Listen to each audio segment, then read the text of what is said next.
There's my boy Virgil. He wants to ask y'all to do something. Press the subscribe button and the notifications bell right below this video. Thank you. Thank you. Thanks, folks. Please subscribe, like, and share.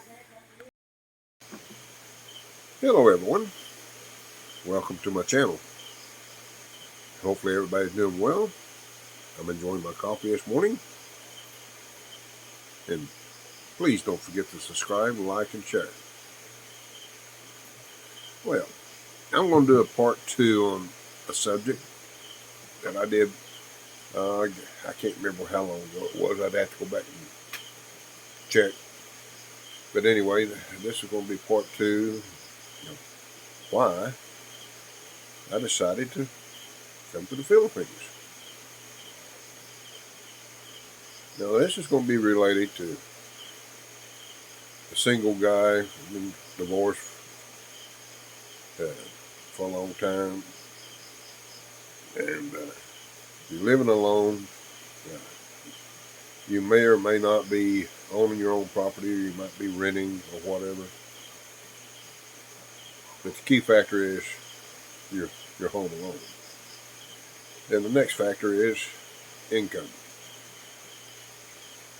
Now, not everybody is fortunate enough to have those dream jobs with a great retirement plan and so forth, or events happen in life that doesn't allow it. So I'm one of those people. I had a dream job at one time. The reason I'm talking about this is to let you know what led up to my decision. In the late 70s, coal was the thing. I'm a previous coal miner, by the way. And I got the dream job. I got a job working for a union mine. Union mine. With all those nice benefits. And the starting wage was just under $11.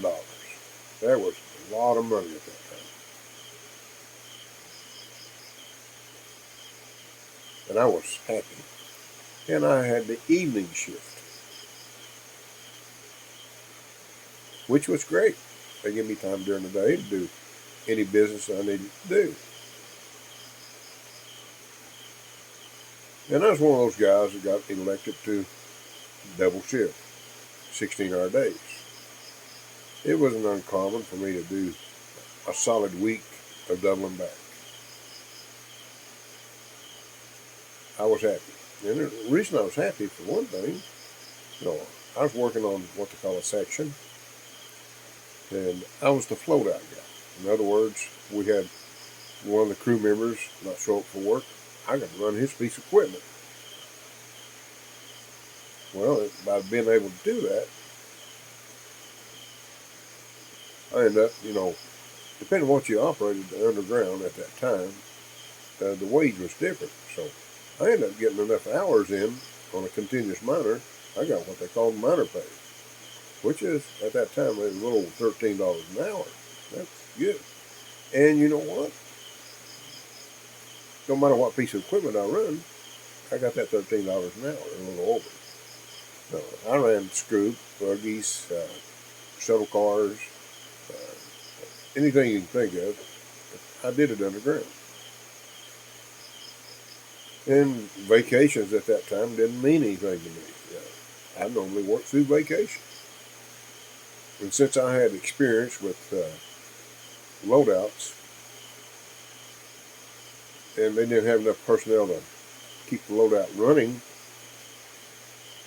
I was elected to work outside at the loadout during vacation. And that was enjoyable. I did that for quite some time. I was happy. I was saving money. I had a bank account with cash on hand, Man, I was living the dream. until one night we was actually taking roof bolts out on the main belt line that went on our section. We had drove up far enough we were going to have to make a belt move and we extended the belt. And so we was taking roof bolts out so we could shoot the top to make it tall enough to accommodate the equipment that's going to be moved forward. Well, upon this process, I was removing a bolt, and life as I knew it ended. A large piece of rock fell on me. So my career as a miner was over with. And I was a young man, 25-year-old, and struck down. So my family, we all had work ethics. We was taught that you had to work for a living. Well, once I could get back on my feet and mobile again,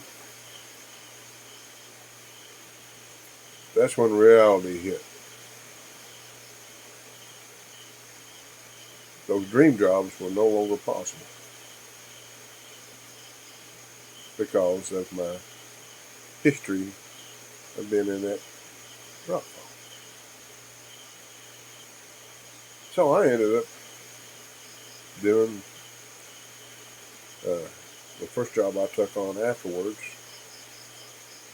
was working in a small electronics store, retail sales. And I got good at my job.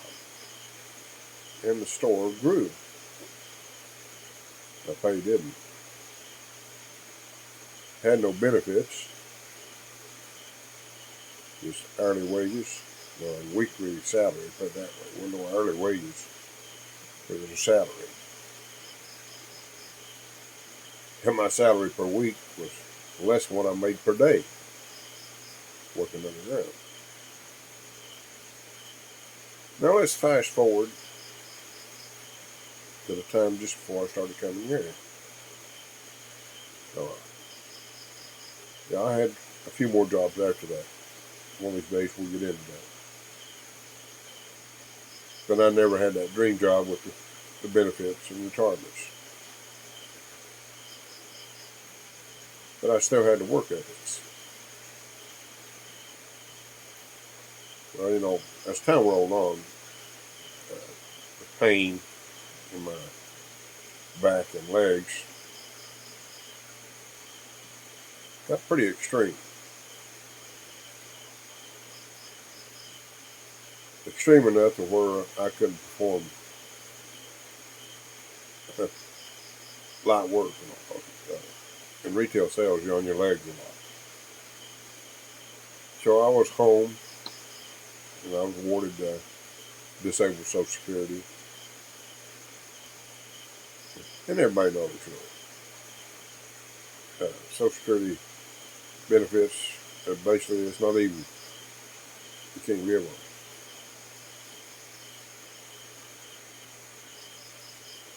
it. It was tough. So I'd already given my home that I'd worked and paid for to my ex-wife, just because I want to make sure that my teenage kids at that time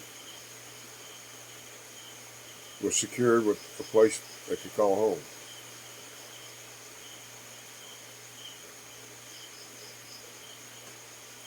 And I had gotten rid of most of my debts by selling off stuff. And I'm down to basically zero payments other than the cost of living. I downgraded I bought a used Geo Tracker, 94 model. Now this is in the late 2000s, somewhere around there. I can't remember the exact year I bought it. And little by little, I refurbished it and made a nice little vehicle out of it, selling off other stuff.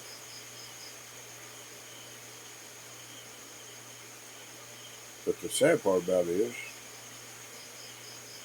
insurance was $150 a month on this, and that's just for liability, minimum liability.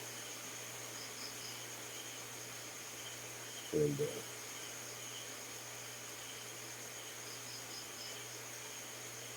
I didn't have enough money to get out and do things. So, and I didn't have enough money to have good entertainment. No, I didn't have cable TV either. I didn't have a regular landline phone that was common at the time. And scaled down to where the only phone I had really was a prepaid phone. I'm trying to remember the name of it. I think it was called Net 10. And it was 10 cents a minute. And if you kept your prepaid up, if you had minutes left over, they would accumulate. You know, it cost me about $20 a month. I think it was minimum time at that time you had to put $20 on it. So that was an expense, and I had accumulated I don't know how many years, because I give that phone away before I came here. And you know, I had built me a computer. That's a little thing I did on the side was I was pretty good with the hardware of computers and some of the software. So I had a decent computer. But I was so bored. Kids were working, and so I rarely seen them. And I rarely went anywhere, but I couldn't afford to.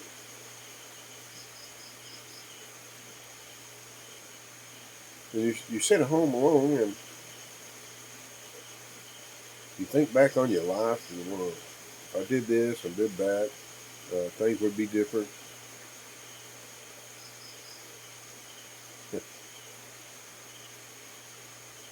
But you know what? If I did all that stuff, if I could roll back time and do things differently, I probably wouldn't have been here. I'd still be in the rat race.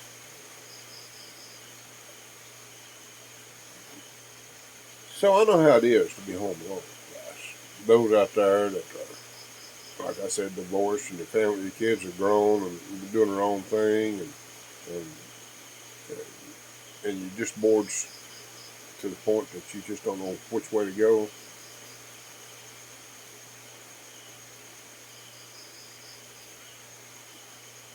But I can tell you one thing. First thing to do is do a lot of research.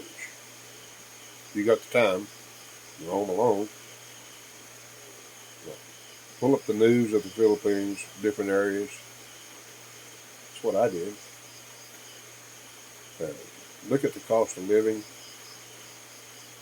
different areas, and see if it's something that you could reach out for.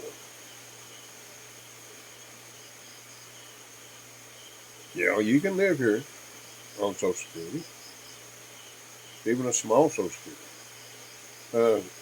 I wouldn't recommend anything under $1,200. You get below that, you're really doing yourself an injustice of trying to live here. Now, I've run across several people that actually live here on less than $1,200. But their standard of living is also reflected in that. It can be done, but I wouldn't recommend it. Now, if you got income up close to $2,000, you can live really good here on that, and actually set a little money aside for emergencies, for one thing or another.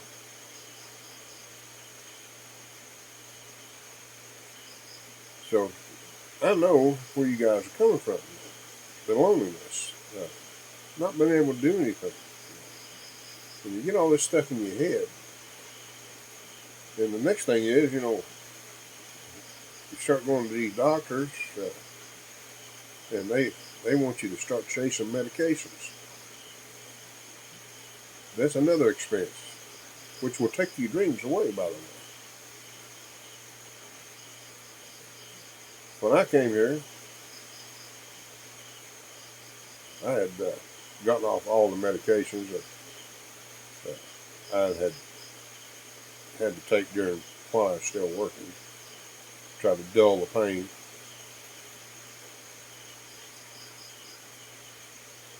And when I finally arrived here, within a month, I felt so much better.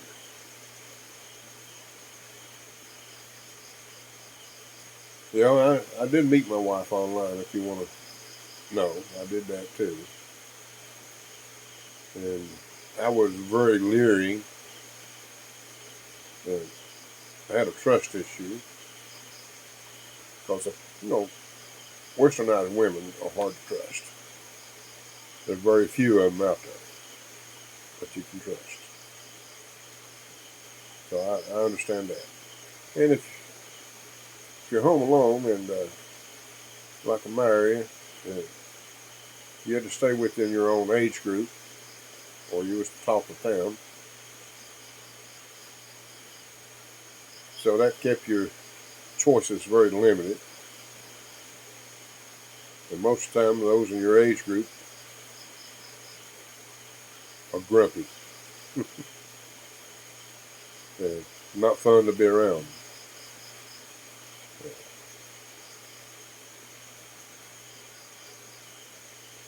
And that's the thing you were looking for. You want, your final years of life, you want to enjoy it.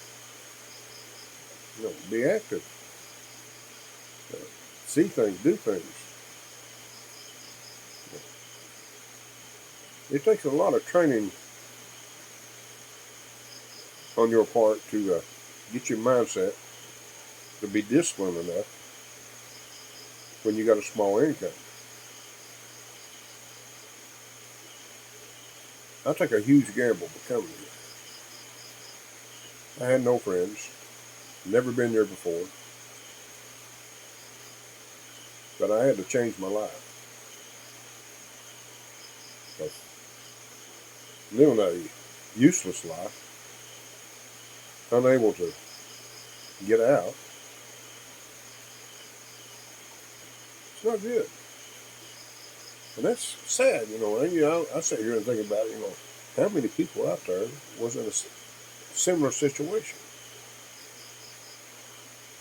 There got to be a better way. And, it's sad that our country is set up that once you've used your usefulness, ability to work and be productive, they want to isolate you, keep you hidden and put away. That's my conclusion. If you can't work and be productive, we really don't need you. That's my opinion. Don't need you. You put out the pasture on its worst. If you put out the pasture, at least you have the freedom to roam. That's not true. You have no freedom. You're stuck in a place you rent or own, and you're looking around and no life.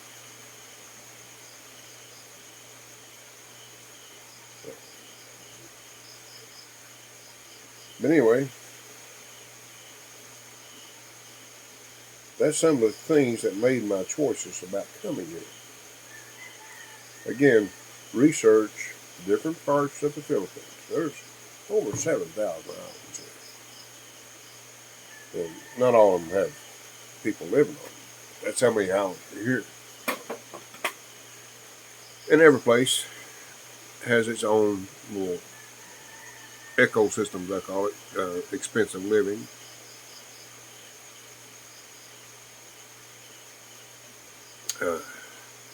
I lived in the city there for the first 4 years, and it was affordable at that time. Of course, this increased quite a bit because I've been here almost 13 years. So even here where I live now, the cost of living went up quite a bit. But I still live comfortable. And the good part about it, I got lucky enough to find my wife that I enjoy every day. And I look forward to her waking up here in a few hours. I always get up early. And she'll prepare breakfast and carry that here to me, and then she'll bring her breakfast and sit here at the table with me. And we have our little conversation, planning out the day, whatever. Of course, today we kind of pre-planned of doing nothing. We've been pretty busy with different things, different activities.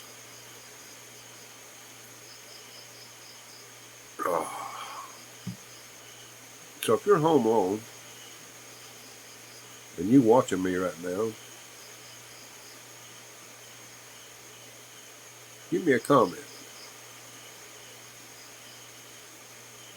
And maybe with those comments I can come up with some ideas and give more information out to help not only you but other people. Maybe I'll end up doing a video with it. Who knows? But I moved here for a lot of different reasons. Economics for one thing, companionship secondly, or actually I guess that would be the main thing. And also I wanted to make a difference. For those that have watched the video to now,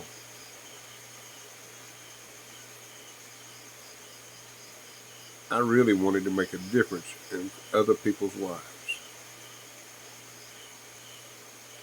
And here, it's possible for me to do that. I've helped quite a few Filipinos since I've been here. I've changed their lives. Of course, most of them have been in Grace's family business. Got one that's excelled in business. He's done extremely well. And I've got her sister's got to graduate high school, which the odds of them graduating probably wouldn't happen. A few of their cousins, I put them through school. Things of that nature. And here in my community, I'm all the time doing something to make a difference in their lives. If it's just dropping off some food, or buying a pair of shoes, or notebooks, things of that nature. Little things that's affordable for me to do to make a difference, to help change lives for the better. That's my main reason of being here too. I enjoy being able to help people have a better life. And I do it just about every day. But I keep in mind, I'm limited what I can do. Nothing less, I can do it. And then, Grace and I, we have this tendency to set aside a little emergency fund, which is not very big now. But we have done that. And I've been able to do a few things to make our home more comfortable to live. That's some of the things I've done and I care about, is making a difference. So for those that are watching, keep watching, and hopefully I can pass some information along that change your life or make you make a decision that will help you. I'm no professional, don't claim to be, but I do know one thing. It's not my decision, it's yours. So do your best to live happy, try to stay healthy, and enjoy life. Folks, appreciate you watching to now, and those that have watched to now, I will ask you to subscribe, like, and share. And I'll see you again soon.